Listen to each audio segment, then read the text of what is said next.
Olá, quarta-feira, 12 de fevereiro. Na edição de hoje a gente fala sobre mudanças nas ruas de Bauru.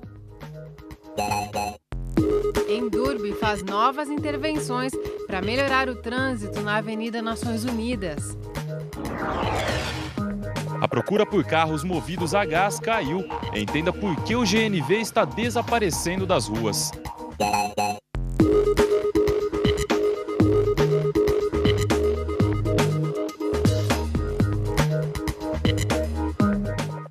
A frota de carros na cidade quase dobrou nos últimos 10 anos. São cerca de 246 mil veículos em circulação todos os dias. Para garantir a segurança e a fluidez no trânsito, a Endurbe está fazendo uma série de mudanças na Avenida Nações Unidas. Ela é uma das principais vias da cidade. Nos horários de pico, o movimento na Avenida Nações Unidas é intenso e o risco de acidentes é grande, principalmente nos cruzamentos e retornos. Para tentar dar mais segurança aos motoristas, a mudança mais recente foi a construção de duas baias, nas quadras 16 e 17, próximo ao cruzamento com a Avenida Duque de Caxias. O canteiro central da Nações foi reduzido para criar uma faixa específica para retorno. Sem a baia, essas pessoas acabavam ocupando a terceira faixa de rolamento, que é a faixa de rolamento mais rápida, que é a faixa da esquerda. E muitas vezes eles paravam seus veículos, atrapalhando a fluidez da avenida e causando muitas vezes as colisões traseiras, né?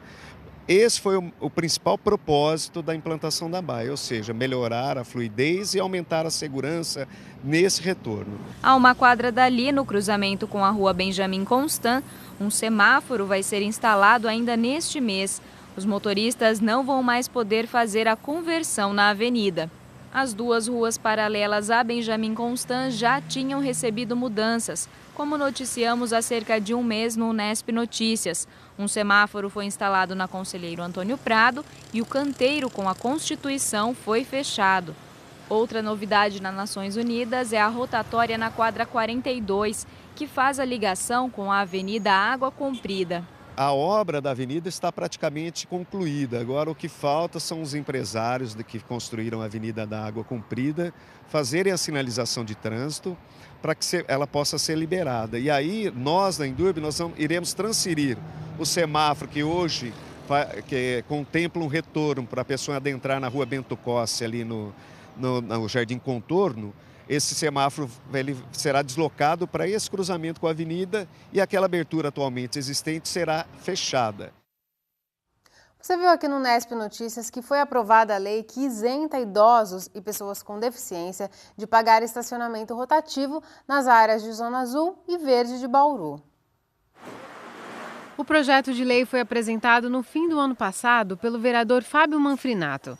Na época, nós ouvimos pessoas que seriam beneficiadas, como Cleiton. Ele é deficiente físico e dirige há 4 anos. Quando vai ao centro da cidade, tem dificuldades para estacionar o veículo em uma vaga exclusiva. Você põe o cartãozinho da área azul, tem direito a 1 hora ou 2 horas.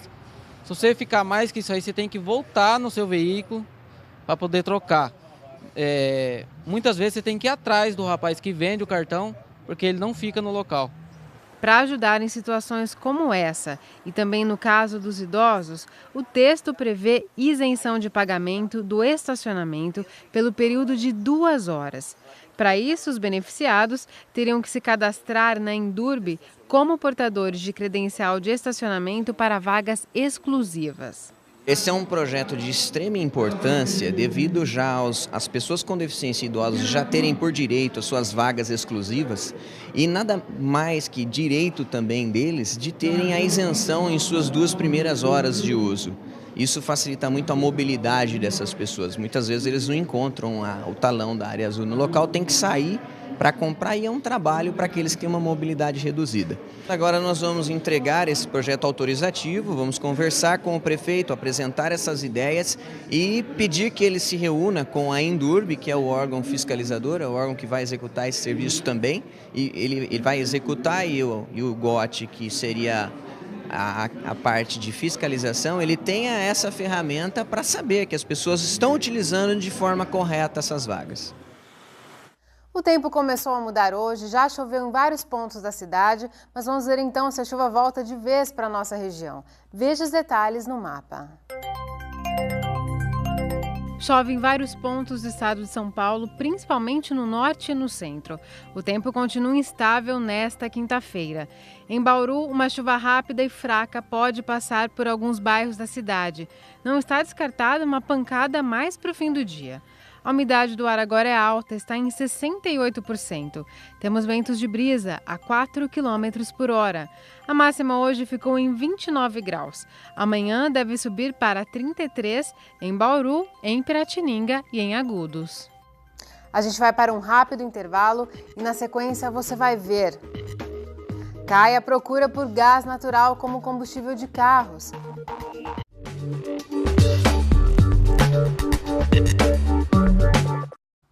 Você acompanhou ontem aqui no Nesp Notícias que o Instituto de Pesos e Medidas realizou na região de Bauru uma operação para verificar irregularidades nos produtos vendidos em padarias. O Instituto divulgou o balanço hoje. Dos 61 produtos analisados, 6 apresentaram peso diferente do indicado na embalagem. No caso mais grave, um pacote de bolo indicava 304 gramas, mas faltavam 85 para esse peso. Aqui na região, 4 dos 10 estabelecimentos visitados foram autuados. Essas empresas têm 10 dias para apresentar defesa junto ao IPEM. As multas podem variar de R$ 640 a R$ 30 mil, dobrando em caso de reincidência. Mais informações sobre essa operação podem ser obtidas no site do IPEM. E agora um recado para professores que queiram continuar os estudos. Estão abertas as inscrições para bolsas de mestrado e doutorado oferecidas pela Secretaria Estadual de Educação. Podem concorrer professores, supervisores e diretores. Os interessados têm até o dia 10 de abril para fazer o cadastro pela internet. São bolsas de R$ 1.300 para mestrado e R$ 1.600 para doutorado. Outras informações e os requisitos para concorrer à bolsa no site da Secretaria Estadual de Educação. Leire Bevilacqua para o Nesp Notícias. Se no passado abastecer o carro com gás natural era uma alternativa econômica para os motoristas, hoje, em Bauru, a situação já não é tão mais confortável para o bolso. Apenas um posto na cidade oferece o combustível e o preço anda acima do da gasolina e do álcool. De passagem por Bauru, esta família de São Paulo precisou encher o tanque para voltar para casa. Tanque não, cilindro. Há um ano, o carro do Márcio, que era a gasolina, passou a andar com GNV. É mais barato, bem mais econômico. Você chega a economizar quanto? Numa viagem dessa de São Paulo para Araçatuba, economiza uns R$60. Popular nos anos 90 e começo dos anos 2000, o GNV está desaparecendo das ruas. Um dos motivos é o preço. Antigamente, custava R$1. Hoje, o cliente paga R$ 1,97 pelo metro cúbico, mais caro que o litro do etanol, que aqui custa R$ 1,79. Neste posto, as vendas já foram bem melhores. Em 2007 a gente chegou a vender 110 mil metros por mês. Hoje não passa de 45, 43, 45. Então o povo já reclama também do preço, né? Que agora é tudo encanado, não é mais por frete, não é mais nada. Agora vem tudo encanado agora. Então eu acho que não tinha necessidade de aumento, mas o aumento pesa no bolso do consumidor também, né? Além do preço, o que desestimula o motorista a escolher o GNV é a falta de opção. Em Bauru, este é o único posto que oferece o gás. Além disso, não há nenhuma oficina na cidade que instala o equipamento. Hoje, há apenas uma empresa que faz só a manutenção desses veículos. Para converter um carro hoje, o motorista vai gastar pelo menos R$ 5 mil.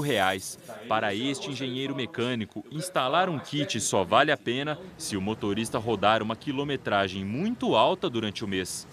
O GNV só é indicado para veículos de carga ou para taxistas, quando você roda muito e roda em cidade, lugar fechado, com fácil abastecimento, porque se você pegar a estrada e você não tiver a reposição do gás na estrada através de postos específicos, você vai ter que completar com outro combustível e a tua economia foi embora. E você, para amortizar o custo de investimento do equipamento que você instalou no veículo, você precisa rodar uma quilometragem alta que justifique aquele investimento em função da economia que você está fazendo. Uma pessoa normal que só vai buscar os filhos na escola, vai para o trabalho e volta, dificilmente pega a estrada, não viaja muito e roda pouco, que roda 10 mil quilômetros por ano, é capaz dele ter, para a economia do GNV, ele vai precisar de 20 anos para amortizar o equipamento. Nesses 20 anos ele já trocou de carro 10 vezes. Além disso, a economia é relativa. O carro perde potência e acaba gastando mais gás para rodar. Como o preço do GNV subiu, pode não ser tão interessante abastecer o cilindro amarelo. Um fator negativo que tem o GNV é que ele tem um poder calorífico, o GNV, metade do poder calorífico da gasolina. Portanto, no motor, ele vai gerar metade da potência. Para você conseguir chegar mais próximo da potência, vai ter que injetar mais combustível, mais gás, no caso o GNV. Com isso, a razão de economia que você tem, você não pode chegar no máximo a 20% do fator da gasolina, pode ser abaixo. Mais que isso, ele deixa de ser econômico.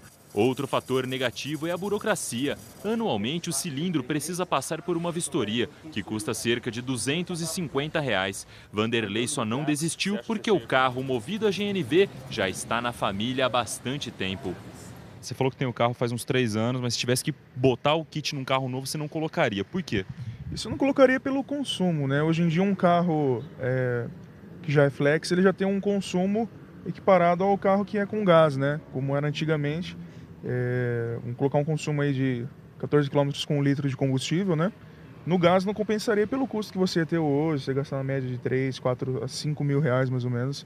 E a burocracia que é mesmo para você estar licenciando todo ano, os valores, os gastos, né? Mesmo assim, tem gente que se adaptou bem ao sistema e não abre mão do gás. Pela economia, eu ando muito com o carro, para mim a economia faz bastante diferença. Mesmo que o preço do álcool seja mais baixo, tal, não compensa trocar o carro, pegar um carro a álcool e usar assim? Não compensa. Pelo menos para mim, eu tenho um carro flex em casa e não compensa trabalhar com ele. Quando eu trabalho com ele, eu tenho prejuízo. No próximo bloco, a gente conversa com o professor Elson Longo, do Instituto de Química da Unesp. Ele fala sobre divulgação científica. Não saia daí.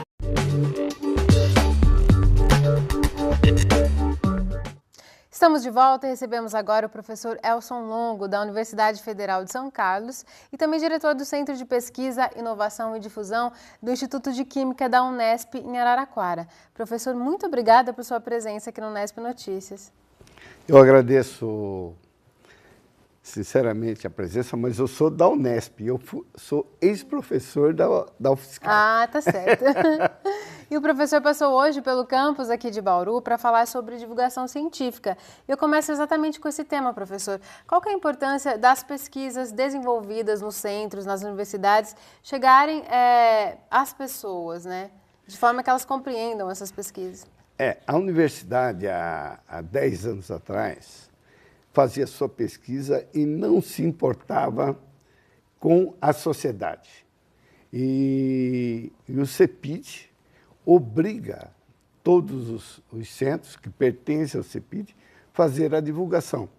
E essa divulgação eu vejo que é extremamente importante. Depois que nós começamos a fazer a divulgação pela televisão, por jornais, por rádio, nós vimos que a população passou a entender melhor o que nós fazemos em prol da sociedade. Isso é muito importante em termos de a sociedade saber aonde está aplicando o dinheiro e o que pode reverter esse dinheiro que é aplicado pela sociedade. E tem o desafio, não é, professor, de trazer essas pesquisas para uma linguagem acessível.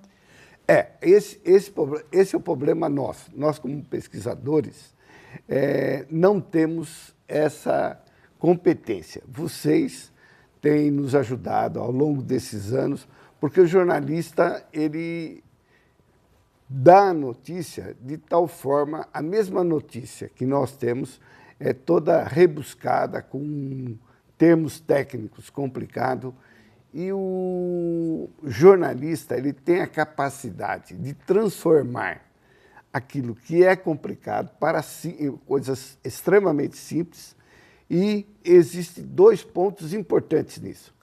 A pessoa aprende e também fica sabendo o que está passando na universidade. Certo, professor. Explica para a gente, então, qual que é o papel desses CEPIDs, esse centro qual o senhor dirige, né, um deles? Então, nós temos 3 pontos. O desenvolvimento da pesquisa, quer dizer, procurar novas fórmulas para resolver os problemas técnicos, científicos da sociedade. Um segundo ponto é transformar esse conhecimento em produtos, isto é, colocarmos na indústria, colocarmos de tal forma que a indústria absorva esse conhecimento e o transforme em riqueza para o nosso país. E o terceiro ponto que eu falei é essa parte que nós estamos fazendo aqui, é a difusão desse conhecimento. Nós sabemos que na palestra o senhor falou também sobre a importância da integração dos diferentes centros de pesquisa, inclusive entre universidades diferentes, né? Então, o nosso CEPID a Unesp é a sede, e nós temos também a participação da UFSCar, da USP e do IPEM. Então, é um consórcio de diferentes laboratórios pesquisando, tendo os mesmos objetivos, mas trocando o tempo todo informações para nós andarmos mais rapidamente e sermos competitivos com os grandes centros da Europa, dos Estados Unidos. Quais tipos de pesquisas são desenvolvidas no CEPID da Unesp? Aqui nós estamos muito preocupados com o meio ambiente, isto é com essa situação atual, o pessoal está preocupado com a água. Esse é um dos pontos que nós estamos trabalhando, eliminar os poluentes da água. Um outro ponto muito importante que nós estamos trabalhando é utilizar novos materiais para que a nossa sociedade não absorva, por exemplo, a madeira, não absorva mais os nossos recursos naturais da forma que estão utilizando, isto é, na mesma direção do meio ambiente. E um outro ponto é agentes bactericidas, porque o mundo nosso todo aqui só tem bactérias. Então, nós temos que procurar agentes bactericidas para que torne a vida mais prolongada e não sermos contagiados com bactérias da forma que nós somos atualmente. Pelo que o senhor relatou, é possível perceber que tem uma tendência para o desenvolvimento de pesquisas sustentáveis. A parte sustentável, isso aí já vem há 20 anos, mas você sabe muito bem que na nossa sociedade o poder público luta para que seja sustentável. Mas as indústrias, o pessoal que ganha dinheiro, ele não se preocupa com o meio ambiente, não se preocupa. Você vê aqui no estado de São Paulo, virou uma floresta de cana, não é verdade?